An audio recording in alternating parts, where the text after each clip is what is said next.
Okay, welcome again. Uh, Now we have talked about the character strengths that the authors suggested. Now let's look at what strategies they recommend for implementing uh, a successful character education program. What are these key strategies? They call these key strategies 4 keys because there are 4 strategies they suggest. The first strategy is the ethical learning community. What is ethical learning community? It is developing a community that both supports and challenges, and whose members pursue the realization of their own potential for excellence and ethics, and seek to bring out the best in every other person. So, character education requires community development. This community can be the classroom, this community can be an advisory group, a team, the whole school. So in character education, we will see this again and again.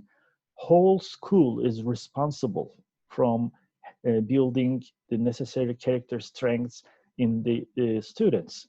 So first strategy is to turn the school community into an ethical learning community. Everybody, teachers, administrators, the workers, the students themselves are responsible from each other's ethical character development. The second strategy they suggest is self-study. This is engaging students in assessing their strengths and areas for growth in performance character and moral character, and engaging students in setting goals for improvement and monitoring their progress. So this is an ongoing progress. This is an ongoing process. So we should provide students a character education program in which first students know their strengths and of course their weaknesses. They become aware of their own values. They know what they specifically do to express these values, or what they can do to express these values, to turn their moral character into moral behavior. We should guide them to set goals for improvement. If we are trying to, for instance, cultivate a concern for nature, the students should know whether nature or protecting nature is important for them first. Then they should set goals about what they can do in the future to protect the nature or to have a beautiful nature, what behaviors they need to acquire, what skills they need to display these behaviors, how they can improve these skills, and we should teach them or show them the ways of developing these skills, and then we should monitor their progress. In a way, we should measure whether our character education program is effective in terms of behavioral outcomes. So people, first of all, should study themselves, should understand their strengths, weaknesses, set goals for improvement, and monitor their progress. The third strategy the authors suggest is other study. It is studying other people who are figures, exemplar figures of good performance character and moral character. By analyzing and emulating their pathways to success. How did they become successful? What they did to become successful? What character strengths they had? So investigating the lives of examples, historical exemplars, is important. Studying other people's lives. And fourth strategy, the final one, is public performance or presentation. These skills developed individually should be demonstrated in the public settings, using public performance and presentations as experiential learning and authentic assessment of students' performance character and moral character is important. So you have social responsibility courses and activities.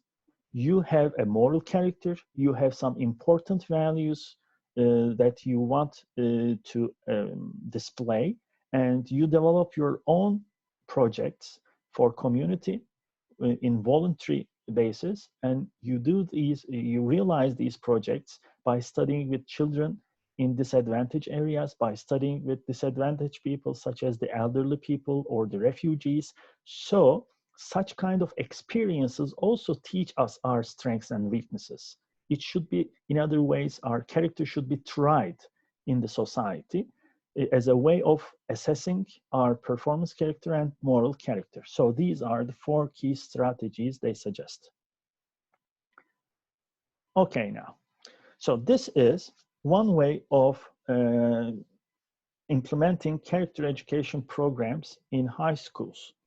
The other reading for today that you were assigned was about a specific technique or a specific character education program developed recently in 2018 by Hampshire.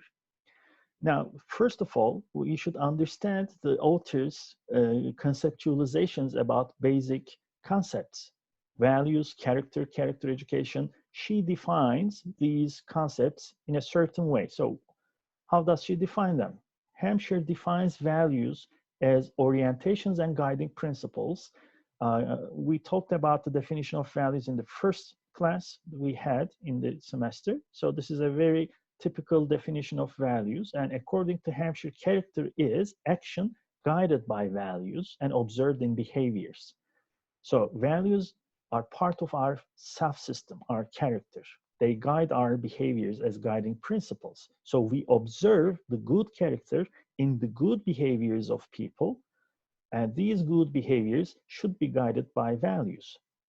Therefore, character education means guiding students to act on important values: helpfulness, protecting nature, self-discipline, self-control, sensitivity, love, respect. These are important values, and character education means that the teacher guides the students to develop necessary skills to produce value-related behaviors in actual life situations. And such guidance requires immediate feedback. Now, that's the important point in Hampshire's theory. According to Hampshire, when we observe a behavior which is good, which is value-guided, which is value-driven, in order that this behavior is reinforced, it needs to be immediately reinforced through social feedback. This feedback should be given to one's desirable behaviors, which are indicators of underlying values.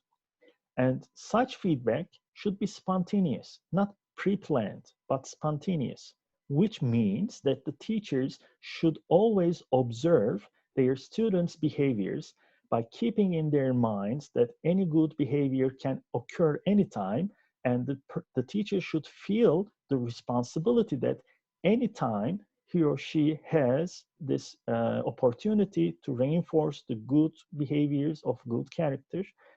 So this is spontaneity. And such, how should these feedbacks be provided? There is a principle which is suggested by Hampshire. This feedback must guide through providing explanations to students' behaviors. And these explanations are called attributions. I'll explain attributions again. Most of you know what an attribution is from your social psychology course, but I'll go through it again so that we understand Hampshire's model well. So what should we do? We should provide feedback about why the student, this good behavior. So our social communication with the student should involve an attribution, an explanation to the behavior of the student. And this attribution should be involved or should involve a value in it.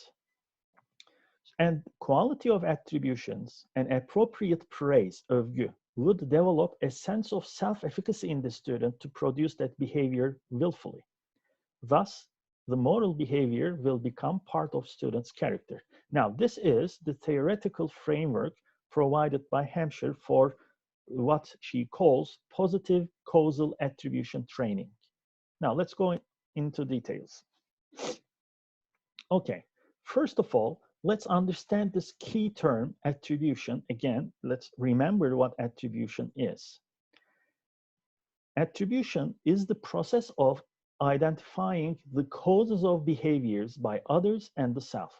So the question in social psychology in the attribution research is this: the people are naive scientists They are uneducated scientists. They try to explain everything happening in the nature, and they also try to explain why they themselves do things in certain ways and why other people do things in certain ways. So finding explanations, causes for the behaviors of the self and others is called attribution. Yükleme ya da yükleme kuramı olarak geçiyor.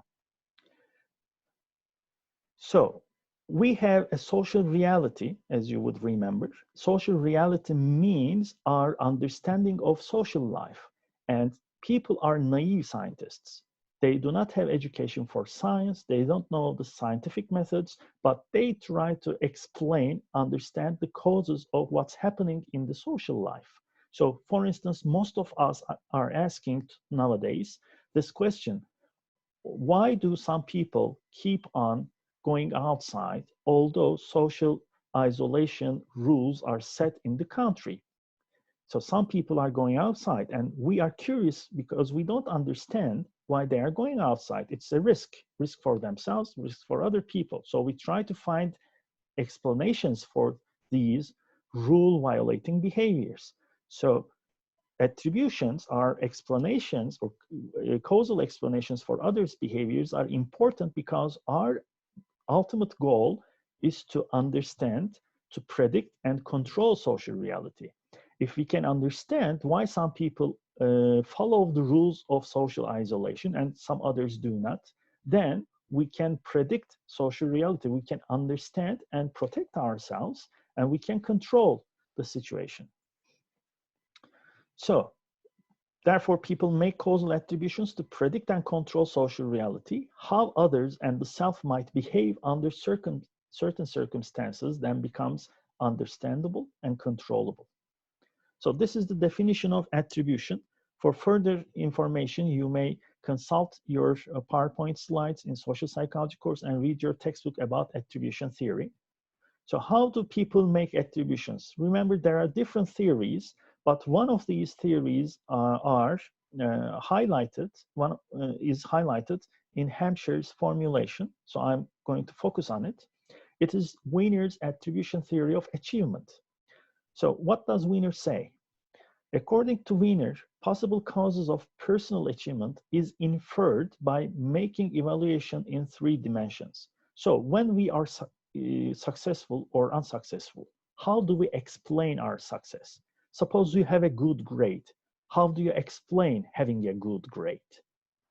So there are 3 dimensions of thought, let's say, we use to explain the success or the failure outcome. One dimension is the locus dimension, which means we having internal or external explanations. Internal means that we explain the cause of behavior by using some variable, some cause inside the person. For instance, I had a good grade because I am clever, I am smart, I am intelligent.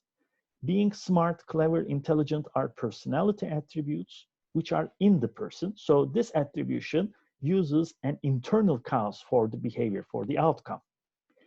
Versus external causes or external locus means that the behavior is explained by causes outside the person, which is not under control of the person, in other words. So outside cause for success perhaps would be luck. I had this high grade, I didn't study a lot, but I have a high grade, then what's the cause? The cause perhaps would be luck. It is beyond, it is outside me. It's not because of my internal intelligence character, but it's because of something in the outside existence. The second dimension is stability dimension. Stability means consistent occurrence of a cause in time. This is called stability. So the cause can be stable or unstable. Having intelligence is a stable characteristic. It's a personality characteristic, and it does not change over time. If you explain your high grades through intelligence, it means you are making a stable attribution because the cause is a stable cause for the behavior.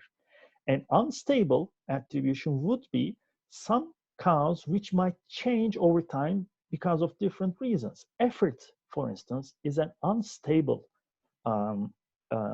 cause because your effort level, how much you spend effort might change over time. The third dimension is the controllability dimension, whether the cause can be controlled or not. So if you, let's use a failure example now. I had a very bad grade in this exam. Why? Because I did not study enough is something under your control as an explanation, whereas because Hoca asked from where I did not study is something you cannot control. So it's an uncontrollable cause of failure. Why you cannot control it? Because you can never know from where and what kind of questions will be used in the examination. So according to Wiener, and these three dimensions interact, and we have 8 different attributions. But most importantly, one interaction is internal, unstable, and controllable attribution, which means effort attribution. Effort is something internal to you. It is something about you. It is unstable because it can change over time, but it is controllable. You can willfully and consciously choose the amount of effort you spend on studying. Therefore, if you attribute the cause of your own behavior to effort, it means you are making an internal, unstable, and controllable attribution. It results in positive expectations and higher outcomes for the future.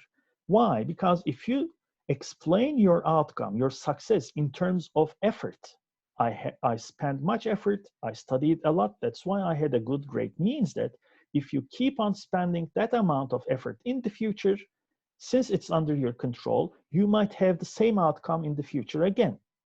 So effort attribution helps us to develop positive expectations in the future. And if we have positive expectations, we keep on spending effort because we believe that we can achieve our goals. Therefore, we observe higher outcomes in the future. So I studied hard and got a high grade. I'll get high grades in the future as well. This is the inferred thought process of the person. Another interaction is external, unstable, uncontrollable attribution, which is called luck attribution. Luck is something which we do not have control over. It is unstable because sometimes you might be lucky or not. Things may go well or not well, 50-50 probability, let's say, and it's external. It's not under your control. So it results in negative expectations. If we attribute our success, if we explain our success by using luck as a cause, then we might be successful today because of luck, but luck is unstable, it's not controllable. So in the future, it's possible that we're going to fail. So having luck attributions might result in negative expectations for the future. And therefore, if we have negative expectations, we don't spend effort. And if we don't spend effort, we don't have high outcomes. Rather, we have lower outcomes in the future.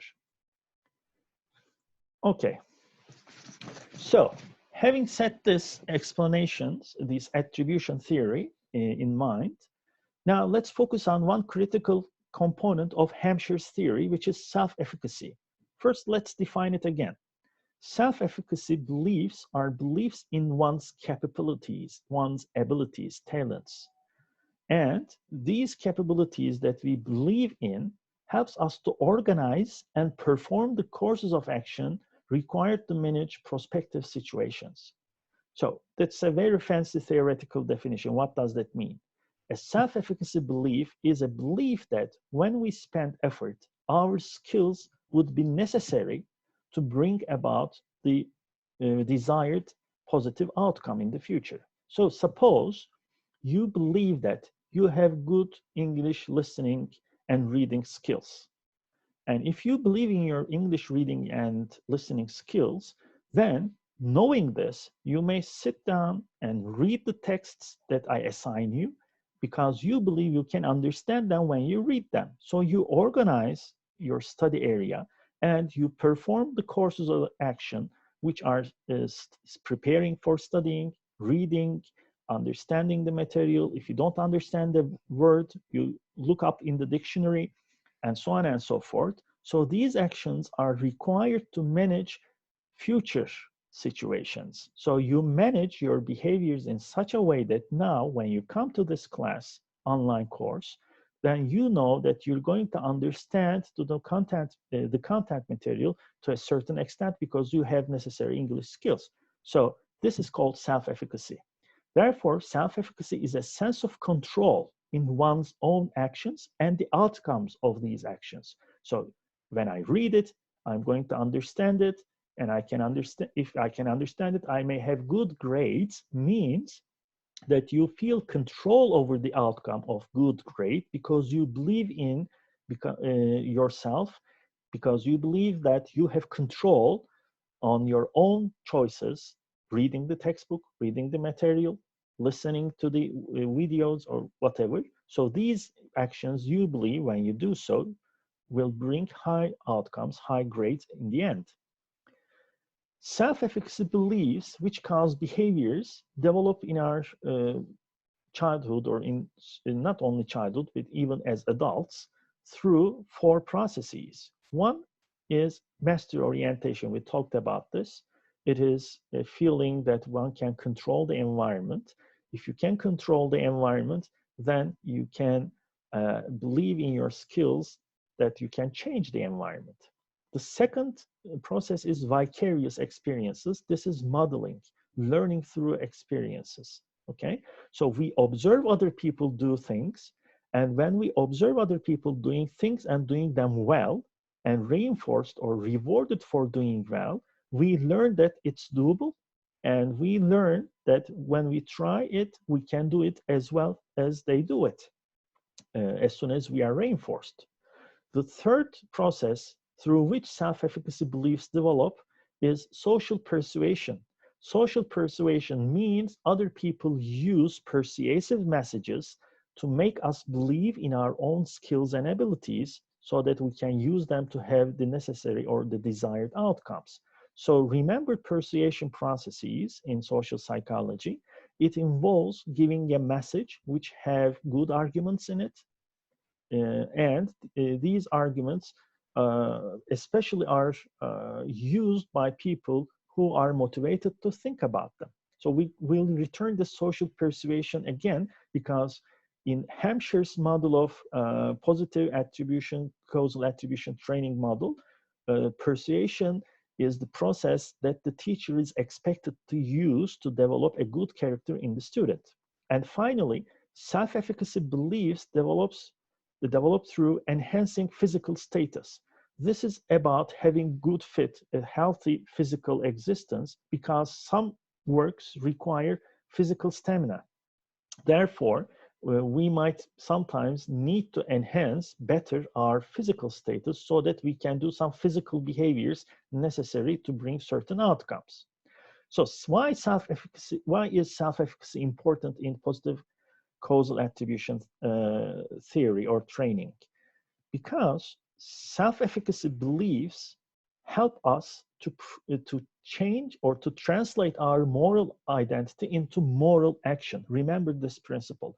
You might believe helpfulness is very important, but if you do not believe your skills, your physical stamina, your physical status, your specific skills are not sufficient to produce helpful behaviors, then you wouldn't engage in moral behavior.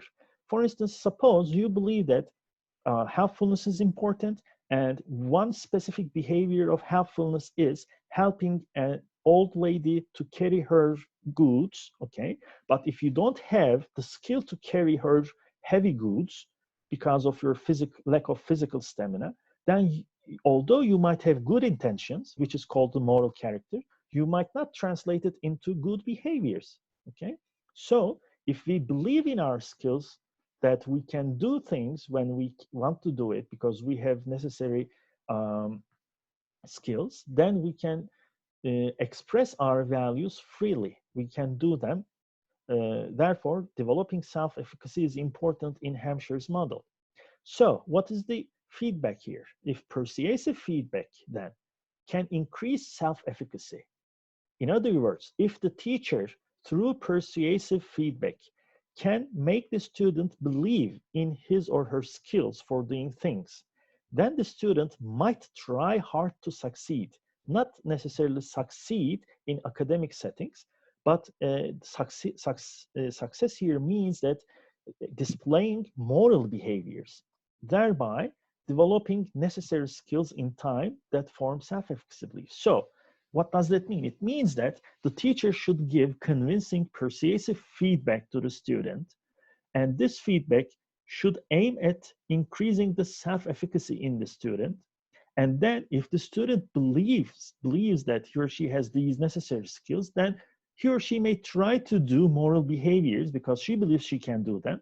And once he or she can do them successfully, for instance, carry the lady's heavy goods for her, then this person will learn in time that she can do it, and her self-efficacy will develop and develop again. And if self-efficacy becomes high in displaying moral behavior, then this person will be more likely to engage in moral behaviors in the future. That's the simple logic in this model.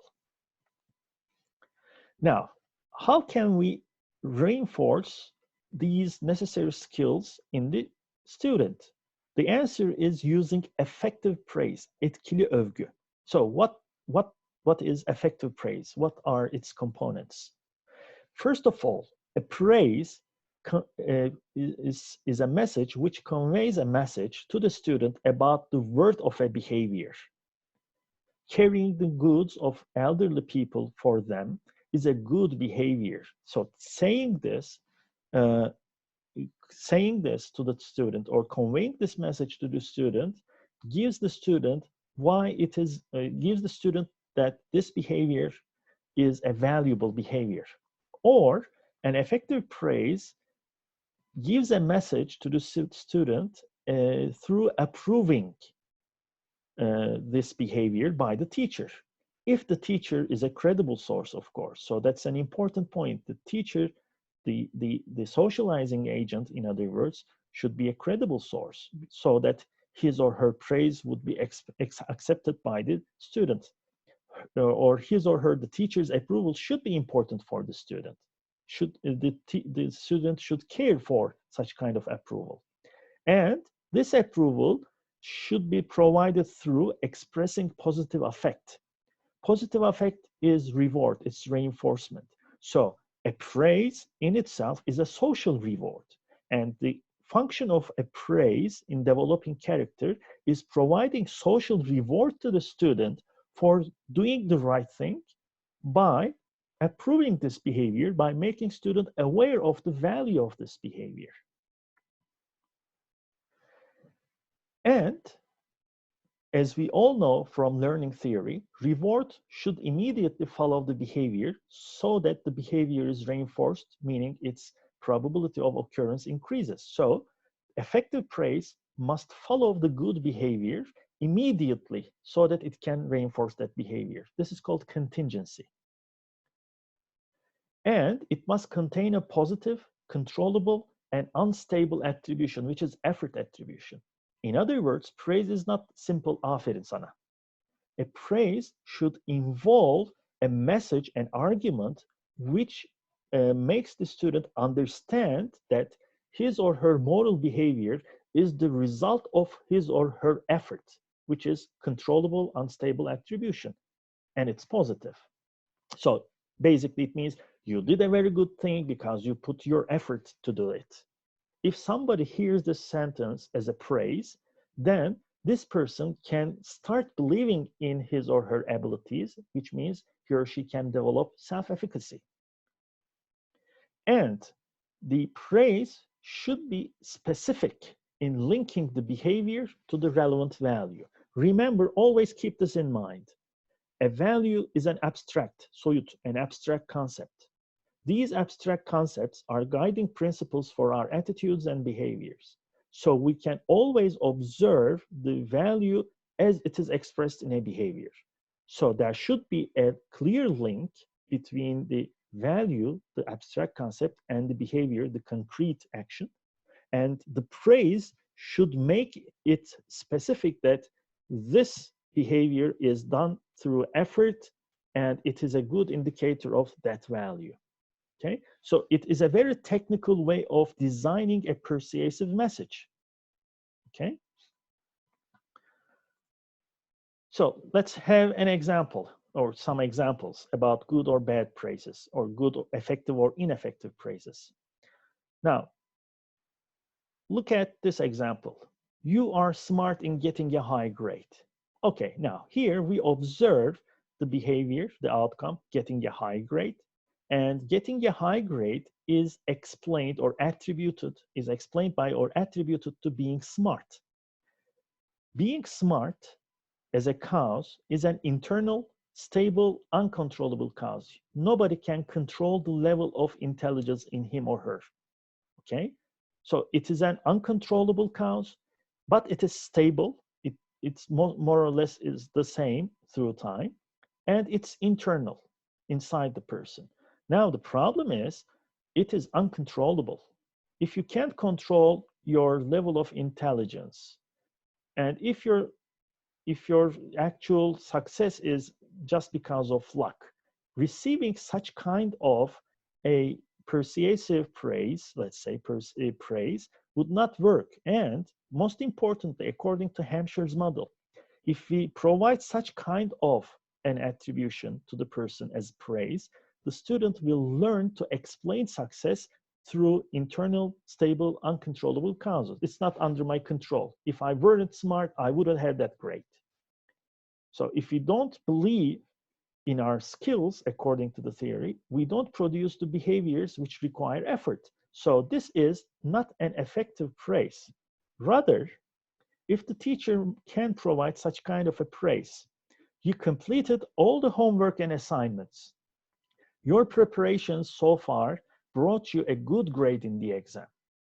You provided your self-discipline this semester. Congratulations. Now, in this example, the student learns to make effort attribution. You completed all the homework and assignments. Your preparations, these require effort.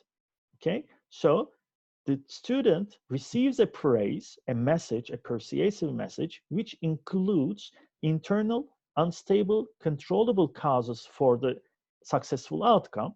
So this is typical effort attribution, and effort attribution and a praise including effort attribution teaches the student to make effort attributions for him or her in the future. And effort is, most importantly, associated with the value self-discipline. So there is a specific example here, a specific behavior, which is linked to the value self-discipline. So let's analyze it in detail. You completed all the homework and assignments. This is the specific behavior that, that is used in the praise message. Your preparation so far brought you a good grade in the exam. Now, this is effort. This is effort attribution. Your preparations so far brought you a good grade in the exam. Now, the specific behavior is explained by effort attribution, okay? And this is the praise word or phrase, congratulations. This is kind of social reward, which reinforces these behaviors. But the important point in giving praise is that it must be age appropriate. So I wouldn't say a university student, aferin sana, okay? Aferin sana perhaps can be used with little children, but tebrik ederim is more adult kind of praise, okay? So we should be careful about choosing the praise word or phrase by taking into account the age of the student and whether it is culturally relevant or not, okay?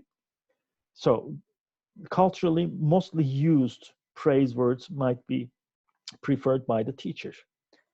And finally, we have the self-discipline. You proved your self-discipline this semester. So self-discipline is the value. Now, if you examine this anatomy of this praise, it is not simply saying aferin. It has an aim. It makes the behavior specific, attributes this specific behavior to real effort, and this effort is reinforced by praise, and this specific behavior is associated with a specific value which produces it.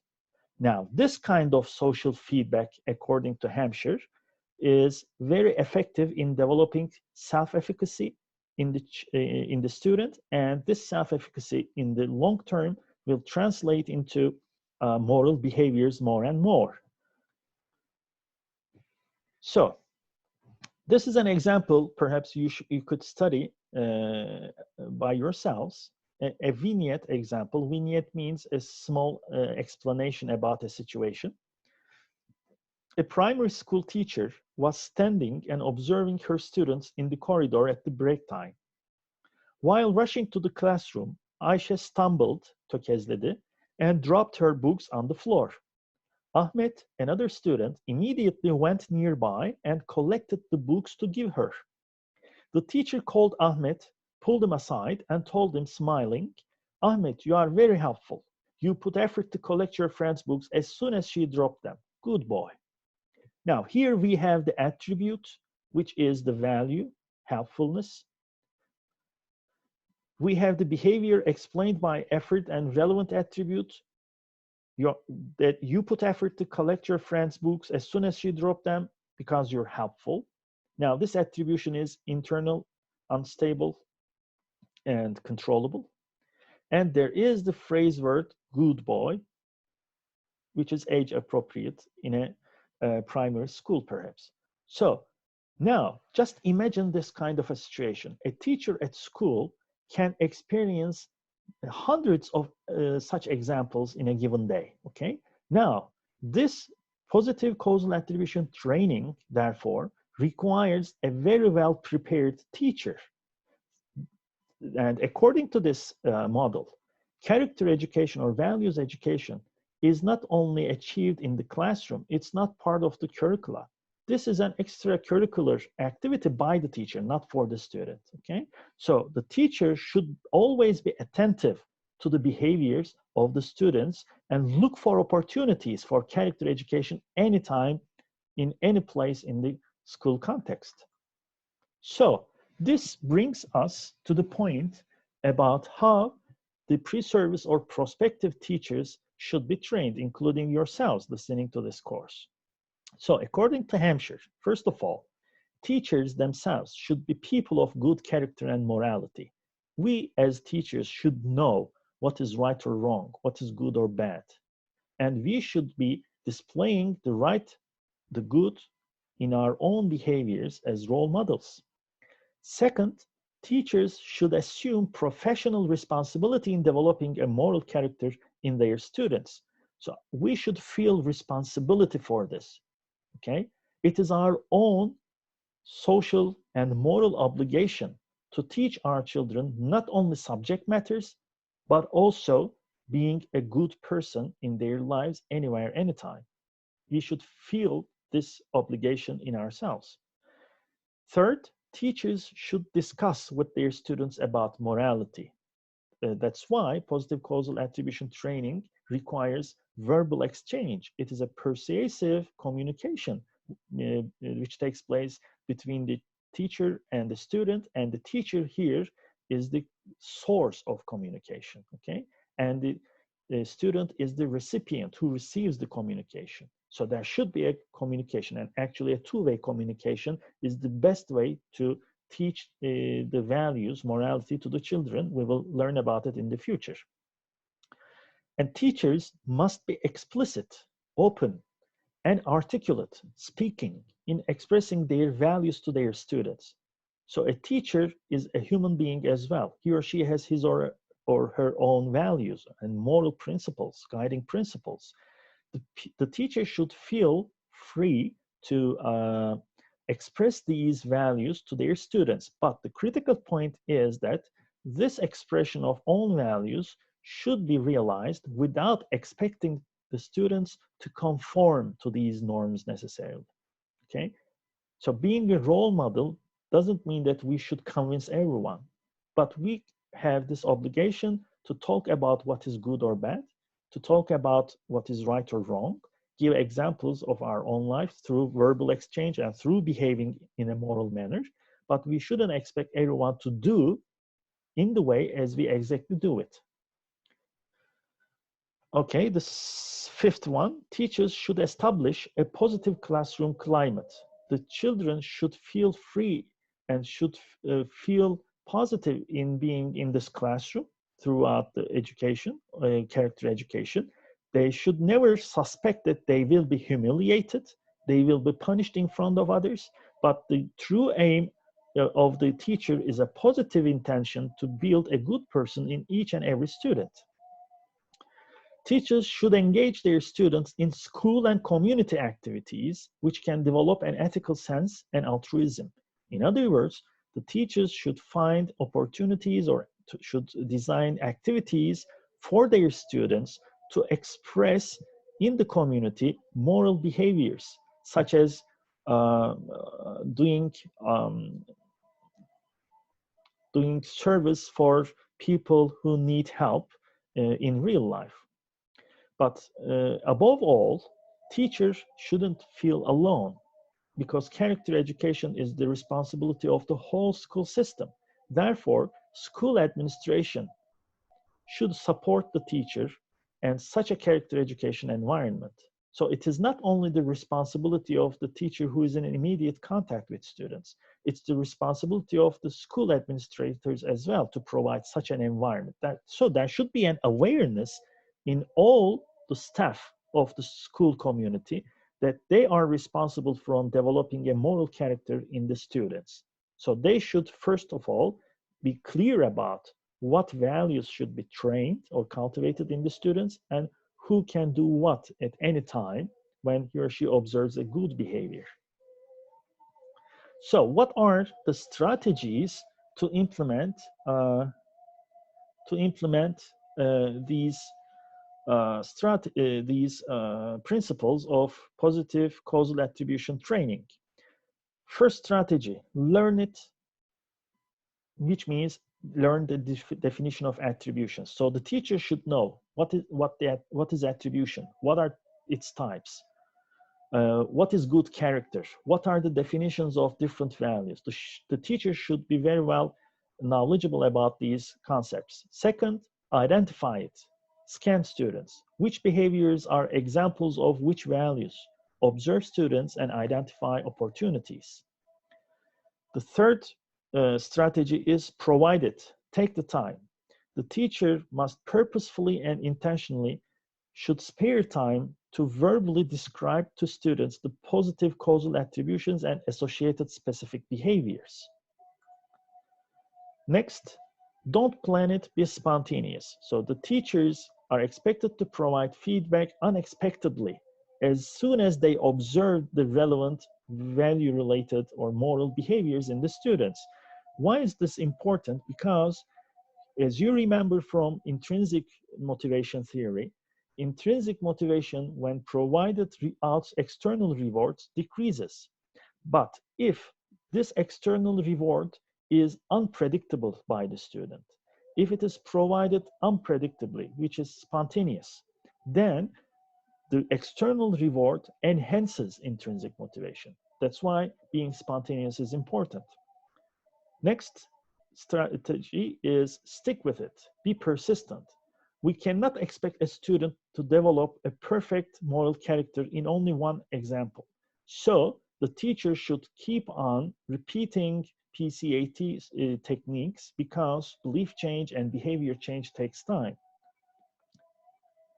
And finally, monitor it, self-reflection, which means the teacher is expected to think about his or her own positive causal attribution training practice. He or she might document his or her practice, write it on a form, for instance, and discuss it with his or her colleagues. Now, look at this form. This is provided by Hampshire in the article that you are expected to read. And this is kind of a personal log, a journal, and the teacher writes the example's date, which the name of the student here, what value he or she witnessed, and what he or she did tell to the student in providing causal attributions and praise. And it wasn't planned where did this event took place and other notes. And if the teacher can keep on writing each and every instance, this would provide a portfolio for developing moral behaviors in students in time. So it's very important to write down own practices in positive causal attribution training. You can find this paper, this form, in Hampshire's article. So that's all for today. Thank you for joining me for this lecture. Now, next week, we will go on the important principles in character education. So until then, have a healthy life at your home and stay at home. Bye.